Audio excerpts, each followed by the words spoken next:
ফাঁকা রয়েছে, মনে হচ্ছে এর মধ্যে কিছু স্পেস থাকতে পারে।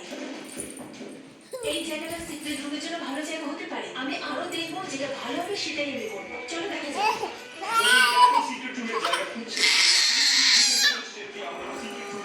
এখানে আমি কিছু টুলস কিনতে এসেছি, সেটা দিয়ে ওর ঘরকে আমি ভাঙতে পারি। আমি কি বলতে চাইছো?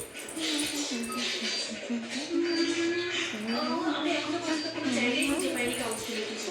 ও, আমি যদি বাটনটাকে প্রেস করি তাহলে এইরকম আমার সিক্রেট রুমে এন্ট্রি হবে। এটা হবে দারুণ, কিন্তু আমি অনেকজনকে দেখেছি যারা কাউচের নিচে এরকম সিক্রেট রুম বানিয়ে থাকে। সুতরাং আমি এটা কি হয়েছে? খুব ভারী। এখন যদি আমি ফ্লোরের মধ্যে কোনো গর্ত করি তাহলে সোজা আমি ফার্স্ট ফ্লোরে গিয়ে পড়বো। আমি তো করতে পারি না। চলো নিচে যাওয়া যাক। নিচে না, অতটা জায়গা নেই। আমি এই কর্নারটা ইউজ করতে পারি। এটা ডেফিনেটলি খুব খুব ছোট। কার্পেটের নিচে হয়েছিল, তখন আমি স্ট্রাগল করে গেছিলাম আমার সিক্রেট রুম খোঁজার জন্য।